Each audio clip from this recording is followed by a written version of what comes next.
Vamos pegar nossas Bíblias, nossos livros, o livro Nascidamente, e vamos a mais um estudo. Vamos abrir o livro na página de número 125. Também vamos abrir a Escritura em Apocalipse capítulo 14. Vamos ler o texto bíblico. Apocalipse capítulo 14, versículo 1. Apenas o versículo 1.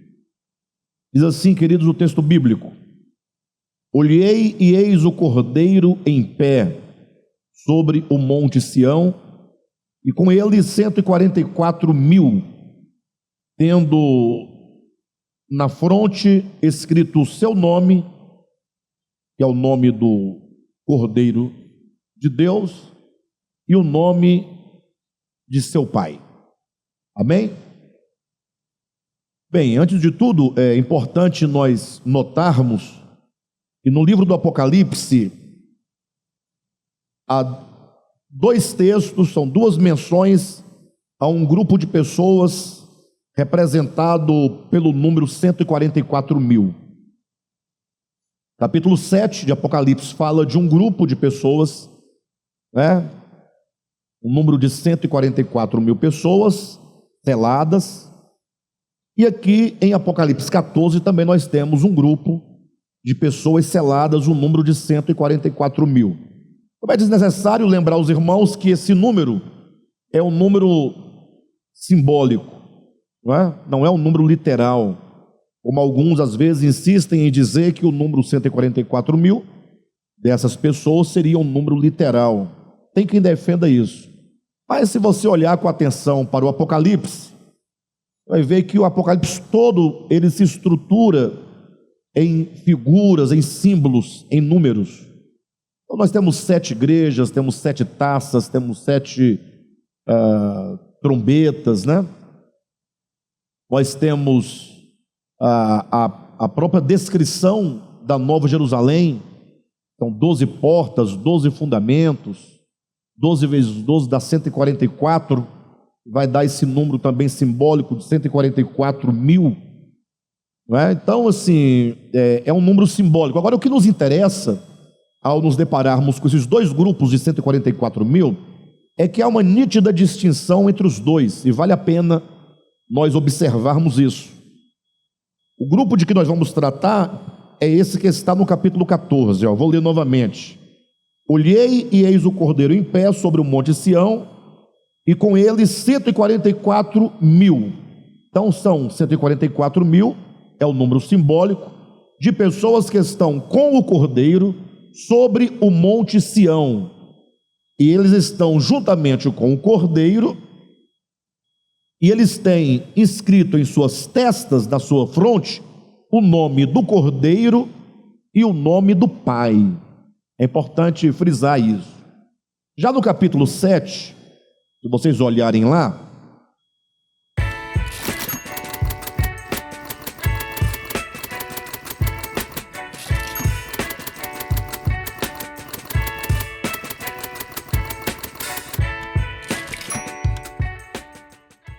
diz assim o texto, Depois disso, capítulo 7, versículo 1, vi 4 anjos em pé nos 4 cantos da terra, conservando seguros os 4 ventos da terra, para que nenhum vento soprasse sobre a terra, nem sobre o mar, nem sobre árvore alguma.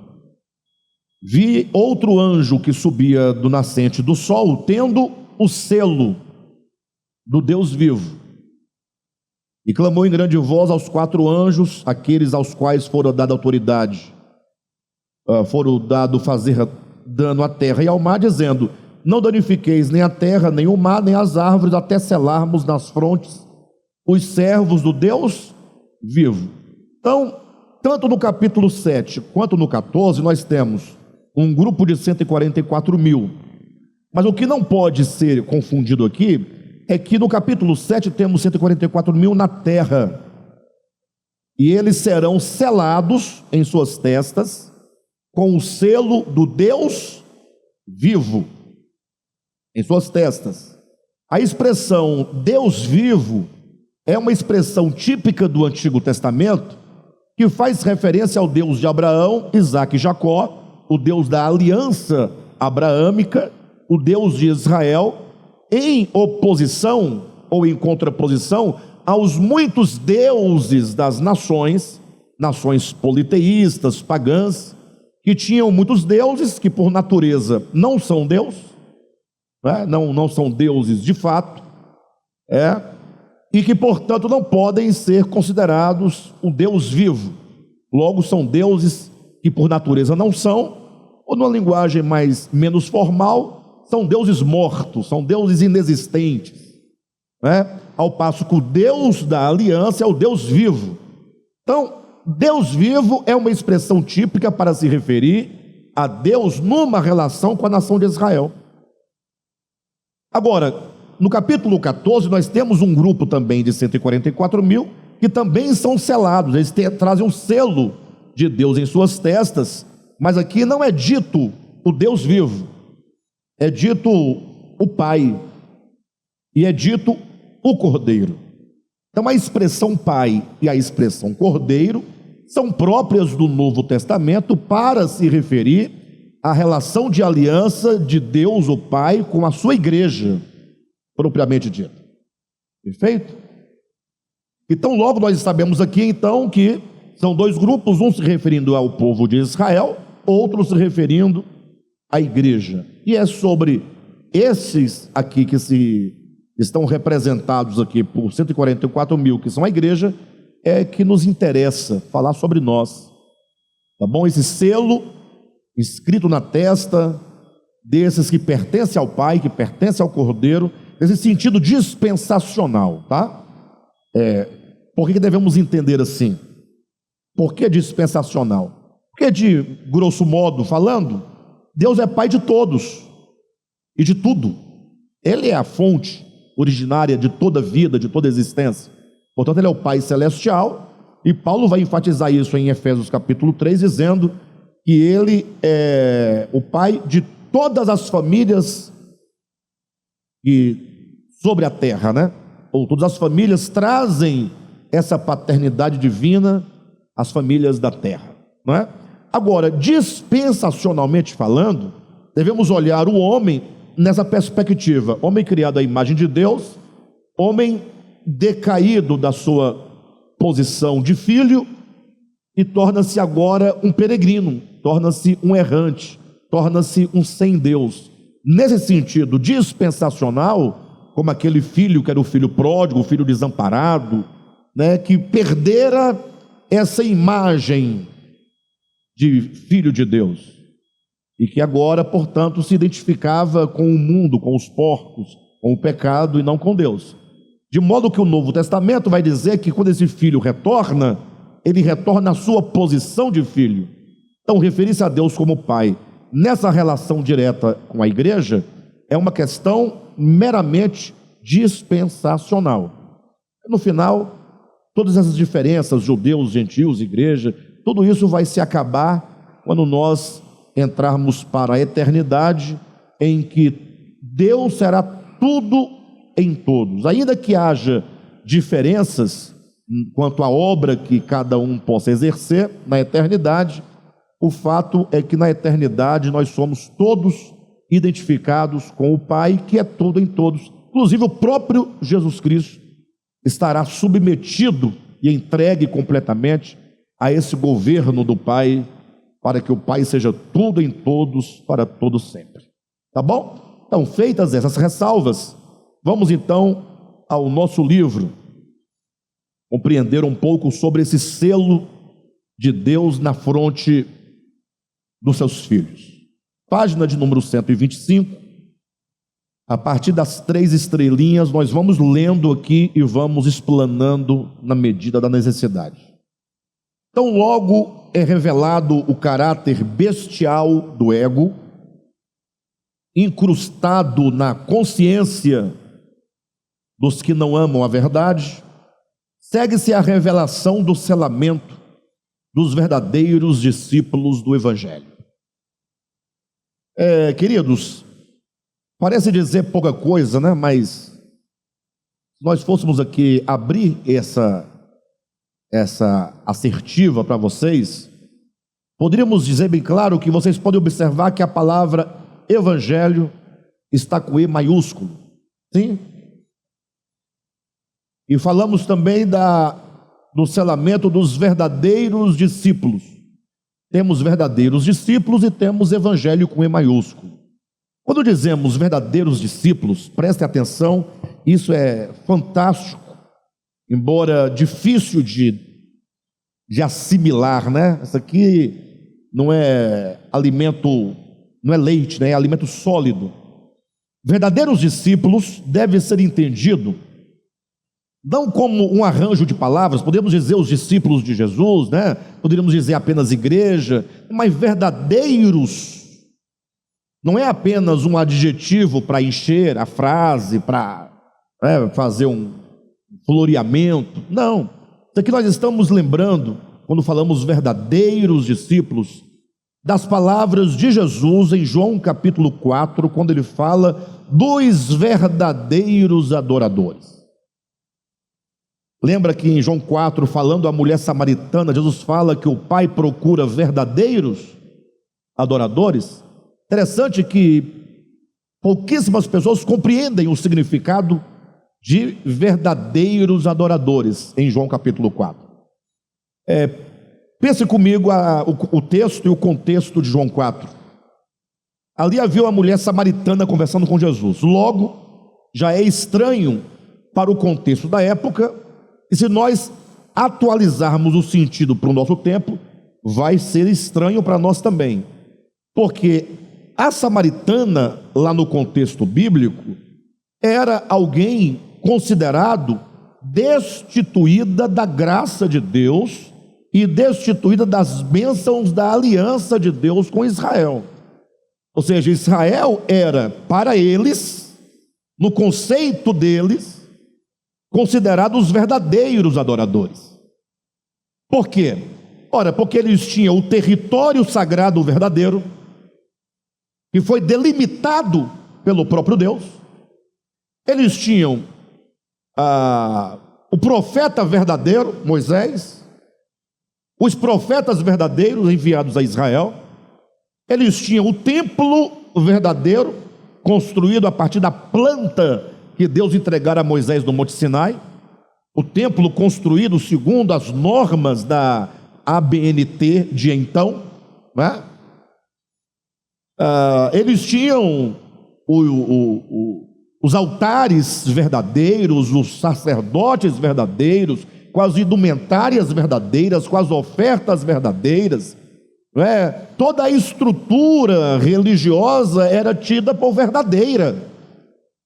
Se fosse para fazer um tipo de uma hermenêutica, uma exegese bíblica sobre a estrutura formal de Israel na sua terra em relação ao templo, aos ritos, aos sacrifícios, às festas, poderia ser dito que eram verdadeiros.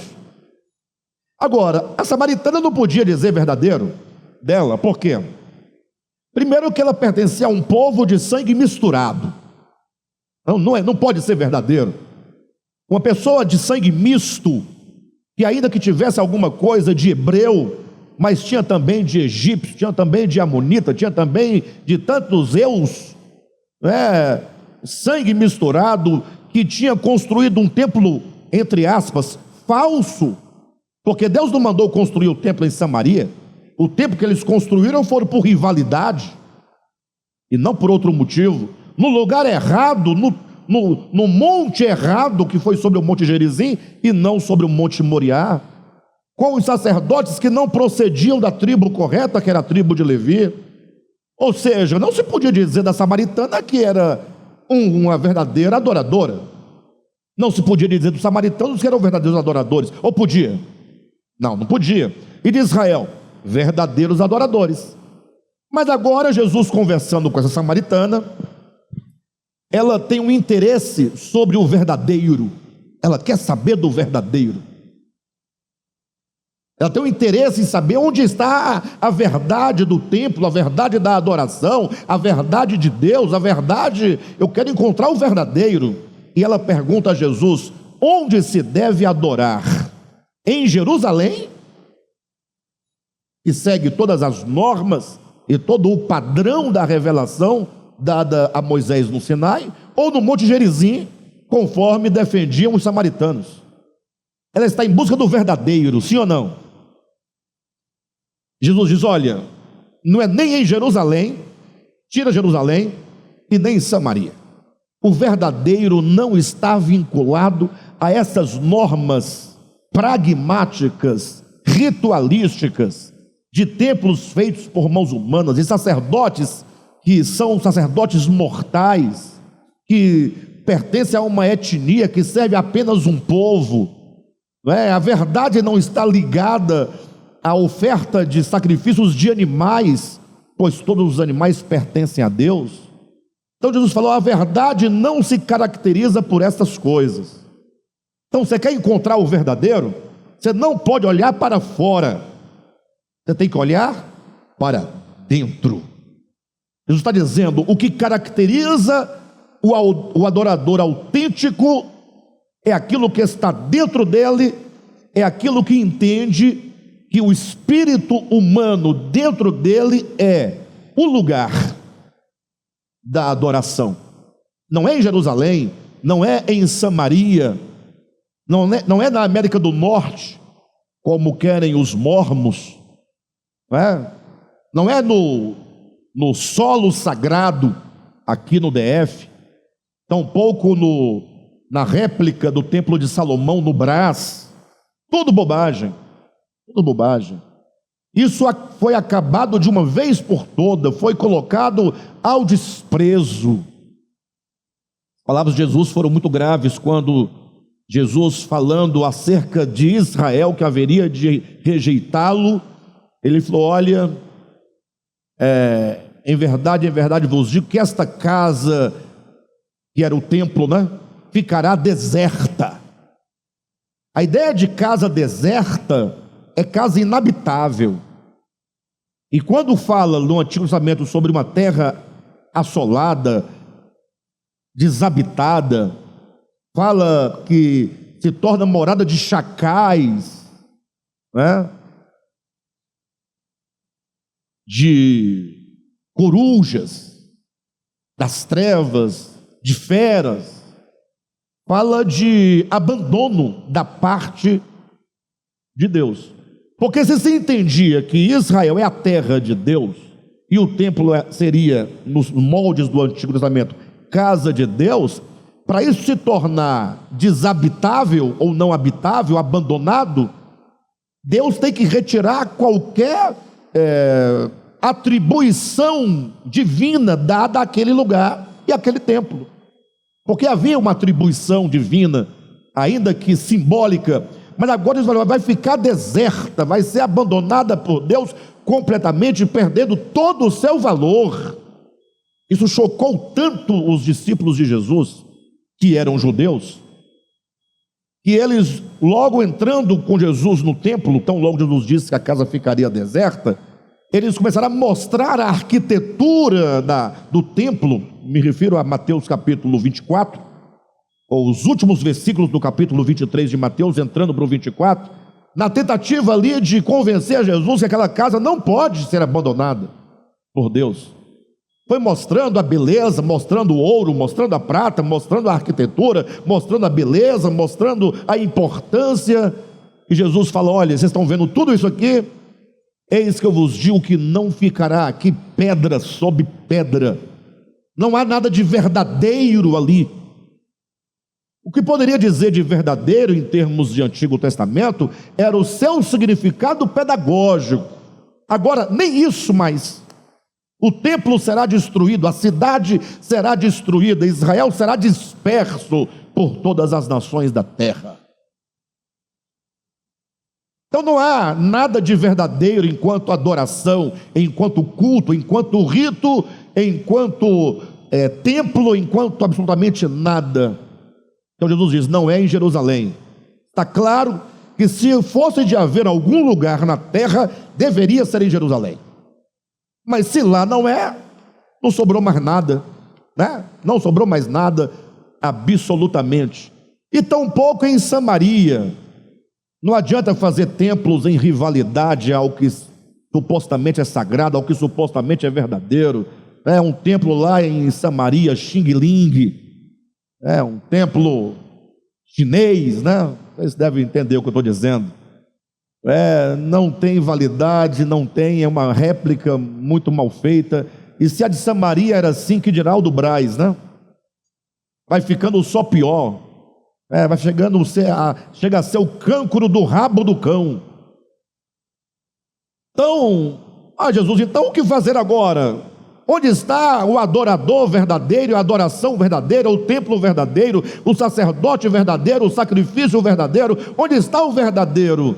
Ele falou: está dentro do homem, porque o Pai procura os verdadeiros adoradores, e o verdadeiro adorador é aquele que o adora em espírito e em verdade. Em espírito é um lugar, a ambiência, que não é nas terras de Jerusalém, nem nas terras de Samaria, que não é no Monte Moriá, nem no Monte Gerizim, nem no templo de Jerusalém, nem no templo de Samaria, não, é no espírito. Então, e em verdade, significa exatamente que tudo que se faz na religião passa por ritos. O que são ritos? Ritos são procedimentos litúrgicos,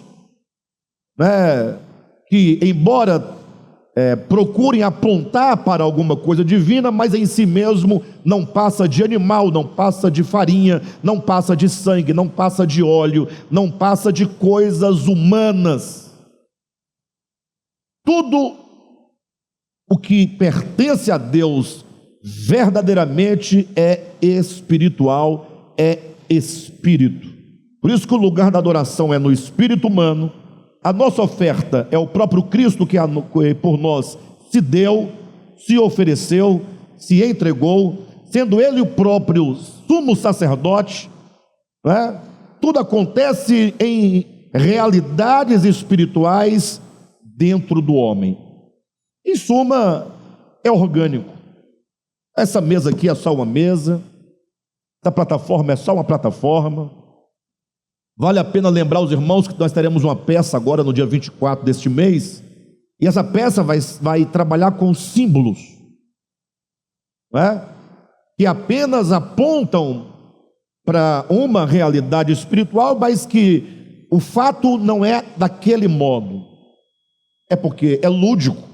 Se é lúdico, é pedagógico, é humano. A mensagem é divina, mas a ação é humana. Então cabe aqui o lúdico. Então vai entrar espírito aí com lençol sobre a cabeça, uma mulher vestida de noiva para representar a igreja. Mas tudo isso em si não tem valor, mas há o valor naquilo que representa. Perfeito? Logo, não faremos isso como rito, mas como representação, porque o rito, ele requer, ou pelo menos ele reivindica a ideia de sagrado em si. A representação não, é só algo que aponta para uma outra coisa, somente isso, como as letras que nós usamos para escrever, que representam na escrita os fonemas da língua humana, mais nada. Perfeito, pessoal? Bem, então, quando diz verdadeiros adoradores, lá em João capítulo 4, não está se referindo a um grupo étnico, tampouco se refere a uma religião verdadeira. Não há religião verdadeira. Todas são verdadeiras e todas são falsas. Em que sentido? São verdadeiras daquilo que propõe enquanto homens, dentro de uma cultura, de um tempo. É o homem tateando na tentativa de representar, na tentativa de fazer significar, na tentativa de alcançar a mente humana ali com seus dogmas, com seus preceitos, com o seu sistema de conduta e tal. E Deus não tem nada com isso, isso é do homem. É o homem que tenta e se organiza para tentar de alguma maneira passar a sua visão do divino e do sagrado. Deus está além de qualquer religião, nem do cristianismo, até do cristianismo está além. Cristianismo, enquanto instituição e organização e religião, também é humano, porque o evangelho não é religião. Então temos que tirar o evangelho né, da ditadura da religião, do túmulo da religião. Temos que tirar, por isso temos aqui os verdadeiros discípulos. Logo, não nos referimos ao crente, ao evangélico, nem ao protestante, nem ao católico. Referimos ao discípulo, aquele que segue o evangelho, e este evangelho também não são os 4 evangelhos. Porque se nós temos na Bíblia Mateus, Marcos, Lucas e João, se são 4, não pode ser em si mesmo o evangelho, porque o evangelho é único. E os 4 evangelhos devem ser grafados, né, com E minúsculo, ou com E minúsculo, para se referir ao livro. E a grande prova de tudo isso, eu dizia agora há pouco que isso que eu iria dizer é alimento sólido, né? Então, vai segurando a onda. A grande prova disso é que o evangelho de Deus com E maiúsculo não são livros, tampouco são narrativas. Então não ficam tentando encontrar um erro nos evangelhos, é porque num evangelho diz 2 cegos, no outro diz 1 cego. Essa é de uma tolice, são apenas narrativas, alguém que viu, que narrou a sua maneira, do seu modo. O importante não é a quantidade, não é se tem erro gráfico, não é se tem erro do ponto de vista cultural. Para de bobagem. O evangelho é o poder de Deus para a salvação de todo aquele que nele crê. O evangelho é o próprio Cristo. O evangelho com E maiúsculo é maior do que a Bíblia inteira, que dirá dos 4 livros primeiros do Novo Testamento. Porque antes de haver Bíblia já havia o evangelho. Antes de haver nação de Israel já havia o evangelho. Antes de haver Abraão já havia o evangelho. Antes de haver o homem já havia o evangelho. O evangelho transcende tudo o que vocês imaginarem. Evangelho com E maiúsculo está para além do humano, para além das fronteiras, para além dos dogmas, para além de qualquer outra coisa. Logo, a nossa visão, a nossa percepção é que quando nós falamos sobre os verdadeiros discípulos do evangelho, não estamos restringindo a um grupo sectário, fragmentado, de qualquer religião que seja. Espero ter sido claro para vocês nesse sentido. Beleza? Então agora nós podemos continuar a ler, porque estamos entendendo, né, o que está escrito. Então diz: então logo é revelado o caráter bestial do ego, incrustado na consciência dos que não amam a verdade, segue-se a revelação do selamento dos verdadeiros discípulos do evangelho. Ficou claro? Os verdadeiros discípulos do evangelho. Até porque, vamos voltar um pouquinho aqui, explicando um pouquinho mais essa questão. Quando Paulo diz em Efésios capítulo 1, versículo 22, que a igreja é o corpo de Cristo, ele fala uma verdade, lógico. A palavra igreja não é uma palavra institucionalizada em termos bíblicos. A palavra igreja quer dizer chamados. Os chamados, né? Todos os chamados. Agora, quando Paulo diz que a igreja é o corpo de Cristo, Efésios 1, 22, ele se refere à igreja instituição, à igreja organizada, à igreja CNPJ, ou ele se refere à igreja corpo místico e espiritual de Cristo? Quem é capaz de dizer, olhando para uma assembleia como a nossa, por exemplo, que é um pequeno grupo de irmãos, uma pequena representação, mas mesmo sendo tão poucos, quem pode dizer quem deste grupo é igreja de fato e quem não é igreja de fato? Quem está autorizado a dizer com base em quê? Com base em quê? Por isso que as discussões são grandes, né? Porque as pessoas estão sempre debatendo essas questões humanas, esquecem do verdadeiro.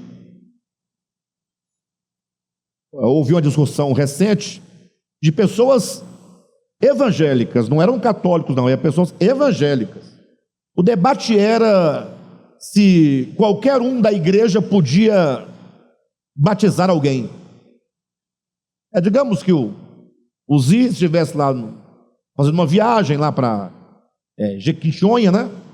A sua terra natal, e lá ele pregasse o evangelho para alguém se convertesse, eu quero me batizar, o que eu faço?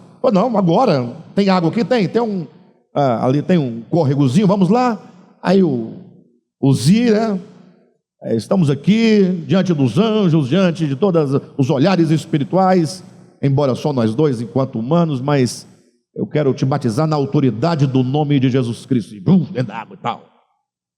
Aí ele diz, não pode, você é pastor? O senhor é pastor? Não? Nunca recebeu a unção de pastor, não foi separado, não foi ordenado. Aí então a discussão do pessoal, os crentes eram, se no caso, trabalhando o exemplo, se o Zi podia ou não realizar o batismo. A maioria dizia que não podia.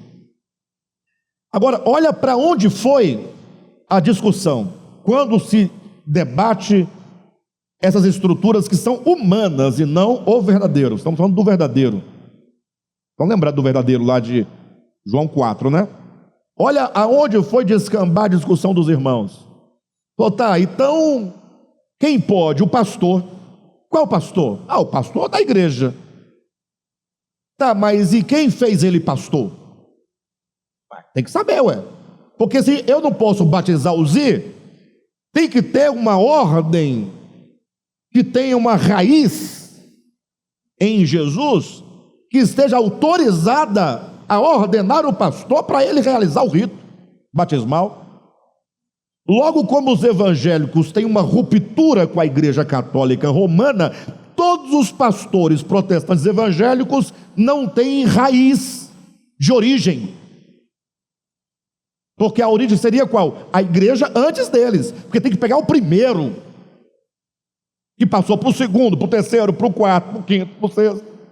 Daí, daqui a pouco estavam dizendo, então temos que todos retornar para a nossa origem, igreja mãe, católica, apostólica, romana, porque lá é dito que Jesus separou o primeiro, Pedro, que seria o Papa, e dele agora começa uma sucessão apostólica, nas mãos dos quais está a autoridade, tanto de ordenar quanto de batizar.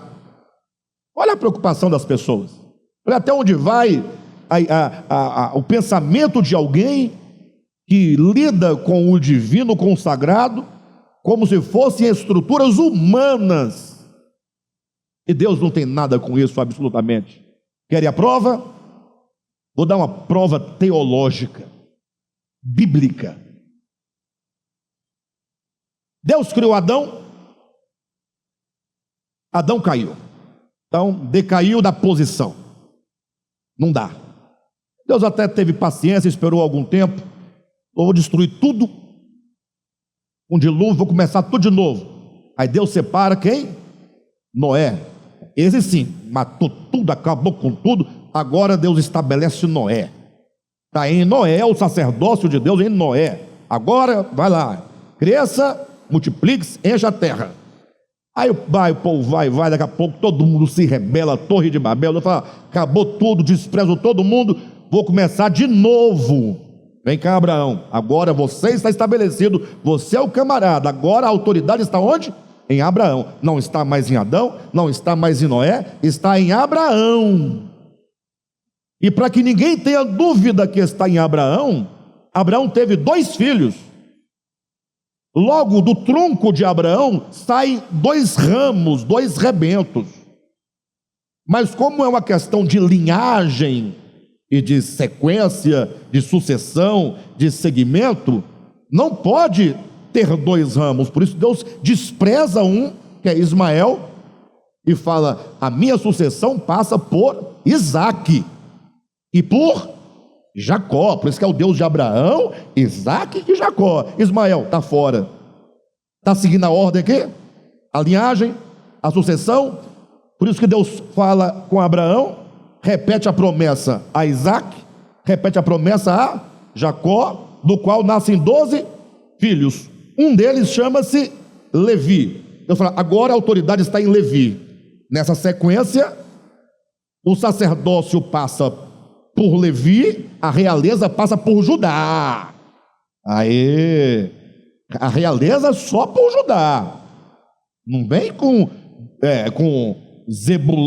como é o nome dela? É o Zebulon. Não vem com Zebulon, não. A realeza é com Judá. É Judá. E o sacerdócio? Com Levi. Tem que ser Levi. Porque começou aqui em Abraão, passa para Isaac, passa para Jacó, passa para Levi. Não pode romper, não pode mudar. Pode mudar? 1000 e poucos anos depois disso, vem Jesus, o Cristo. De qual tribo? Tribo de Judá. Tribo de Judá. Logo está dentro, né? Tudo bem.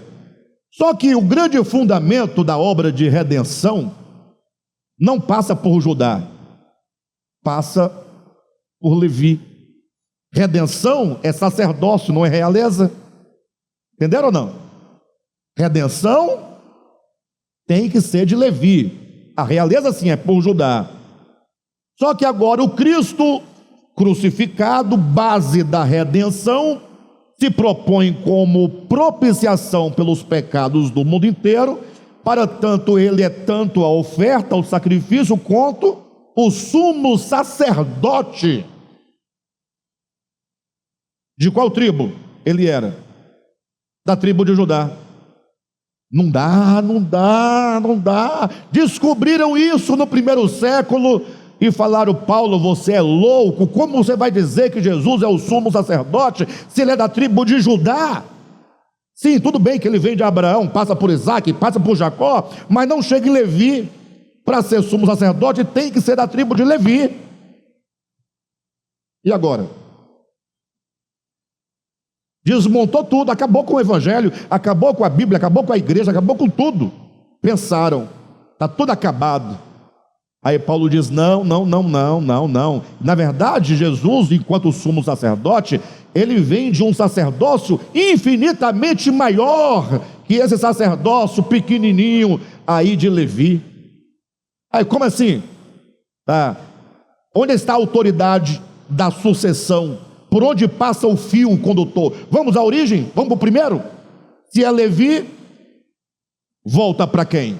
Vamos voltando. Levi, Jacó, Isaac, Abraão. Chegamos na base, na origem. Então aqui está a fonte de toda e qualquer autoridade. Esse Abraão aqui que vocês reconstruíram a linhagem dessa sucessão, dessa bênção, dessa aliança, desse sacerdócio, deu os dízimos dos despojos da guerra a um sumo sacerdote, ou a um sacerdote que é maior do que Abraão, que é maior do que Isaac, que é maior do que Jacó, que é maior do que Levi. Esse sacerdote é Melquisedeque. Nesse sentido, o próprio Levi, que nasceu de Jacó, junto com Jacó, que nasceu de Isaac, juntamente com Isaac, Levi, Jacó, Isaac e o próprio Abraão, todos os quatro juntos se prostraram diante daquele que é maior do que todos eles juntos. Logo, Deus não está preso a essas categorias que são válidas desde que entendidas do ponto de vista da pedagogia divina e da economia divina. Mas quando Deus fala que existe um sacerdócio que é infinitamente maior e superior ao de Levi, ele dá a justificativa, ele fala: porque lá em Levi, sacerdotes são homens mortais, que deixam de ser sacerdotes porque são impedidos pela morte. Mas aqui, em Melquisedeque, testifica-se daquele que vive, daquele que não tem nem começo nem fim, não tem pai, nem mãe, nem genealogia, daquele que é sem começo de dias, nem fim de existência. Isso é o verdadeiro. E o sacerdócio levítico era verdadeiro? No sentido da pedagogia de Deus mas não é o verdadeiro. O verdadeiro é antes de Abraão, é antes de Isaac, é antes de Jacó, é antes de Levi, é Cristo, o nosso sumo sacerdote. Está aí a prova teológica, bíblica, para dizer que Deus não trabalha com essas estruturas meramente humanas. Amém? Então podemos ler que agora vai ficar mais claro o nosso texto. Página 125. Então logo é revelado o caráter bestial do ego, incrustado na consciência dos que não amam a verdade. Segue-se a revelação do selamento de quem? Dos verdadeiros discípulos do Evangelho. Agora está claro. Não está claro, irmãos? Eu acho que depois de hoje, né? Ou vocês vão desviar de vez, ou vão se converter de uma vez por todas. Não tem jeito. Alexandre, você acredita assim? Eu acredito assim. Assim. E só assim é possível dar. Só assim você pode dar credibilidade, porque Deus agora, Ele se mostra a nós na possibilidade de si mesmo de se revelar de uma maneira grande. E não um Deusinho pequeno, minúsculo, né? Então está aqui, né? Os verdadeiros discípulos do Evangelho. 2 pontos. Aqueles que, seguindo pelo apertado caminho do negar-se a si mesmo, procuram entrar pela estreita porta que dá acesso à vida. Então, não tem o que dizer, né? É um caminho, e esse caminho é um caminho espiritual. Quando diz verdadeiros discípulos do Evangelho, 2 pontos. Quem são estes? Aqueles que, seguindo pelo apertado caminho, Jesus não fala que apertado é o caminho e que estreita é a porta que conduz aonde? A vida. Não adianta, pode trazer Armínio, Calvino, apertado é o caminho que conduz à vida. Não tem reino sem vida, e a vida é o próprio reino. Vocês entendem perfeitamente? Ou seja, o caminho é apertado. São 2 caminhos, um que conduz à vida, outro à perdição. O que conduz à vida é um caminho apertado. O que quer dizer um caminho apertado? É que o caminho largo, você pode levar muitas coisas consigo, muitas tralhas consigo. Você pode até alugar um reboque, encher de mala, encher de bugiganga, de tanta coisa e levar consigo. Para o caminho apertado, e esse caminho ele vai se estreitando cada vez mais na nossa experiência cristã, é um caminho em que nós devemos andar, e na medida em que nós andamos, nós temos que ir abandonando uma série de coisas, senão não cabe na estreiteza do caminho. Daí a ideia de que o caminho apertado fala da negação do ego, da negação deste eu, dessa máscara, desse hipócrita fingidor, né, que se passa por alguma coisa quando na verdade não o é. Então fala do negar-se a si mesmo, que procuram entrar pela estreita porta que dá acesso à vida. Estes não somente acreditam na cruz de Cristo, mas lavaram as suas próprias vestes e as alvejaram no sangue do Cordeiro, conformando-se com ele na sua morte. E eu tenho que continuar explicando o mesmo que até agora tenho explicado. Por quê? Porque quando alguém lê este livro desavisadamente, ele pode entender que esse caminho apertado é um caminho dogmático, de crenças dogmáticas, e não é isso. Aqui próprio diz que esse caminho apertado é uma experiência de abandono daquilo que não sou eu, e o que eu sou, a minha mais íntima essência, a única coisa genuína que há em mim é o Logos, que é o princípio e origem de tudo que sou. Esse corpo a terra vai comer, ou não vai comer? Tá, e a minha alma, logo a minha consciência, ela existe como e a partir de quê? E em que se fundamenta e se firma, senão no Logos? Saindo do Logos não há mais nada, não há corpo, não há consciência, não há alma, não há absolutamente nada. O homem não é imortal. Coloca isso na sua cabeça. Como não é imortal? Primeiro, nós temos que distinguir algumas coisas. Quando falo que o homem não é imortal, isso não nega absolutamente o estado intermediário consciente da alma depois da morte física do corpo. São duas coisas diferentes. Quem está me entendendo? Porque quando os crentes vão discutir, é a alma imortal ou não? Eu já vi centenas de debates sobre isso e todos eles erram quanto ao objeto da discussão. Tem um som caindo aqui, irmãos. Vocês estão ouvindo o que eu estou falando? Por exemplo, eu não vou ficar só aqui, porque senão são tanto exemplo, ajuda, mas pode atrapalhar algumas pessoas a compreender. Dizer que a alma é imortal é uma coisa, é dizer que ela não morre. E dizer que ela não morre quer dizer que ela tem vida em si mesma. Complicado. Agora, dizer que a alma é mortal não significa que após a morte do corpo físico ela desapareça. Não, a alma continua a subsistir em Deus após a morte do corpo físico, num estado intermediário de existência consciente entre a morte física e o juízo final. Se ela há de desaparecer, será depois do último juízo, porque ela terá perdido a vida. E o que é a vida, senão o próprio Cristo? Como pode o homem, ou como pode qualquer outra criatura, viver separado da vida para sempre? Se fosse imortal, viveria, não morreria, não desapareceria. Separado da vida? Impossível. Se tudo o que existe só existe por causa da vida. Logo, a morte eterna é o banimento eterno da vida, ou daquela criatura que é lançada da vida.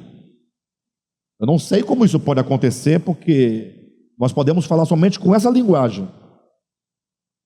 E as almas que eternamente viverão imortais, é porque terão recebido a imortalidade enquanto um dom do Evangelho. A imortalidade é um dom do Evangelho. Se você abraça o Evangelho, recebe o Evangelho, é trabalhado pelo Evangelho, você vai receber como dádiva a imortalidade enquanto um dom. Logo, quem rejeitou o Evangelho não pode ter a imortalidade, uma vez que a imortalidade é uma dádiva do Evangelho. Sim ou não? É lógico. Não é isso que Paulo vai falar lá em, salvo engano, 1 Timóteo, capítulo 1, né? Bem, quase isso. Está em Timóteo. Se não for no capítulo 1, é no capítulo 6. Eles encontram. Eu vou achar para os irmãos, para que ninguém tenha dúvida, né? Como tem pessoas em casa, distantes, que receberão essa mensagem depois. Capítulo 1, versículo 10 de 2 Timóteo. Vamos ler o 9 e 10, tá? Que nos salvou e nos chamou com santa vocação, não segundo as nossas obras, mas conforme a sua própria determinação e graça que nos foi dada em Cristo Jesus antes dos tempos eternos e manifestada agora pelo aparecimento de nosso Senhor, nosso Salvador, Cristo Jesus, o qual, Cristo Jesus, não só destruiu a morte, como trouxe a luz. Ele destrói a morte, como faz nascer, trouxe à luz a vida e a imortalidade mediante o Evangelho. Então, a vida e a imortalidade vêm enquanto graça de Deus possíveis por meio do Evangelho. Logo, ao dizermos que o homem não é imortal, nós estamos dizendo que toda a sua subsistência, desde a origem até o final de tudo, está em Deus, não está em si mesmo. Nenhuma criação tem existência em si mesmo. Afirmar a imortalidade, ou dizer que há vida em si mesmo, ou há vida numa criatura, ou que ela tenha vida em si mesma, destituída e separada de Deus, é negar que a vida é o próprio Deus. É um contrassenso, não é nem um paradoxo, é um contrassenso e uma grande contradição. Então temos que tomar o cuidado para nós não pensarmos, né? Quando falamos do caminho, esse caminho que conduz à vida, que conduz à imortalidade, não é um caminho dogmático. Não é se você acredita num conjunto de dogmas que você julga verdadeiro e ortodoxo. É um caminho de experiência de kenosis, de esvaziamento, de abrir mão de si. É um caminho de morte para o ego. Então não está para a religião A ou B ou C. Está para a religião A, B ou C, os dogmas, os ritos, as estruturas, torno a dizer, humanas. Para Deus não. Então é importante enfatizar isso para que ninguém confunda quando nós dizemos aqueles que seguindo pelo apertado caminho do negar-se a si mesmo, esse caminho não é caminho dogmático, é caminho de experiência, de morrer para o velho homem, não é? Aí quando diz, estes não somente acreditam na cruz de Cristo. Então é importante novamente nós enfatizarmos, cruz de Cristo, não é a cruz, artefato que pertencia a Barrabás, não. Novamente eu estou tirando os irmãos do entendimento da coisa em si. Quando falamos cruz de Cristo, fala da sua kenosis de esvaziamento, que começa nos céus, todo o descer, o abrir mão, que passa pelo Calvário, mas que se encerra no telos da sua missão, daquela grande e conhecida frase, está consumado. Ali se consuma o negar-se a si mesmo, se consuma a morte, se consuma a cruz. Tanto é que em algum lugar, salvo engano, em Colossenses, Paulo vai dizer, o sangue da sua cruz. Mas o sangue é de Jesus ou é da cruz dele? É porque não está falando da cruz e nem do sangue. Porque o que é o sangue, senão a vida, a energia, aquilo que é mais importante para a existência? Se é o sangue da cruz, é aquilo que eu entrego completamente, me derramo e me desfaço, né? Desfazer, para que outros vivam. Então a cruz aqui também tem o sentido do verdadeiro, enquanto o espiritual, e não o histórico, e não o pragmático, e não o tangível. Perfeito, pessoal? Bem, creio que está dando para entender esse parágrafo aqui, né? 2 pontos. Aqueles que seguindo pelo caminho pelo apertado caminho do negar a si mesmo, procuram entrar pela estreita porta que dá acesso à vida. Estes não somente acreditam na cruz de Cristo, mas lavaram suas próprias vestes e as alvejaram no sangue do Cordeiro, conformando-se com ele na sua morte. E logo continua dizendo, quando a Bíblia fala que eles lavaram suas vestiduras no sangue do Cordeiro, só pode ser o verdadeiro, o espiritual, vestes enquanto virtudes, vestes enquanto atributos, vestes enquanto caráter, aquilo que nos veste, aquilo que nos mostra, aquilo que nos revela. Afinal, vocês nunca lavaram suas vestes no sangue, hemácias de nenhum cordeiro. Vocês podem lavar com Omo, com Ariel, com sabão coringa, sabão real, mas só pode se entender lavar as vestes no sangue do Cordeiro se vestes forem espirituais. Tudo aqui está no âmbito do espiritual, não é? E o sangue está no espiritual. Imagina você lavar as suas vestes, lavar o seu caráter, lavar a sua alma na morte de Cristo, no morrer de Jesus, no abrir mão de Jesus, no Espírito de Jesus, nas virtudes de Jesus. É muito maravilhoso. Então devemos entender sempre nesse sentido. Razão porque são vistos em pé sobre o monte Sião juntamente com Cristo. Ou seja, eles estão sobre o monte com Cristo, porque trilharam o mesmo caminho de Cristo. Logo, vale a pena dizer e lembrá-los que o Cordeiro de Deus não é um cordeiro. Cordeiro aponta para as virtudes do seu ser, enquanto mansidão, enquanto entrega, enquanto resiliência, enquanto não violência, enquanto... E esse monte também não é um monte, mas representa o quê? O fim de um caminho de vitória. Então, para poder chegarmos ao alto desse monte, temos que juntamente com Cristo fazermos a grande, trilhar este caminho de morte, de renúncia, de sangue, de cruz, de entrega, de amor, de misericórdia, de graça, de perdão, de altruísmo, para que possamos depois ainda subir galgando este monte como símbolo de vitória. Esses que estão sobre o monte, eles fizeram toda essa trajetória, razão porque tem selado, gravado nas frontes o nome do Cordeiro e o nome do Pai. É uma obra de salvação. Amém? Vamos parar por aqui, né? Hoje falamos este parágrafo. Semana que vem nós vamos continuar seguindo nessa mesma direção, falando sobre os demais parágrafos deste capítulo, sobre o selo de Deus nas nossas frontes, tá bom? Glória a Deus. Essa mensagem vocês podem ouvi-la mais umas 20 vezes, para compreender bem, com clareza, porque isso é extremamente importante. E não basta entender só com a mente, é preciso compreender com o coração e acolher essa mensagem, porque elas são palavras de vida eterna.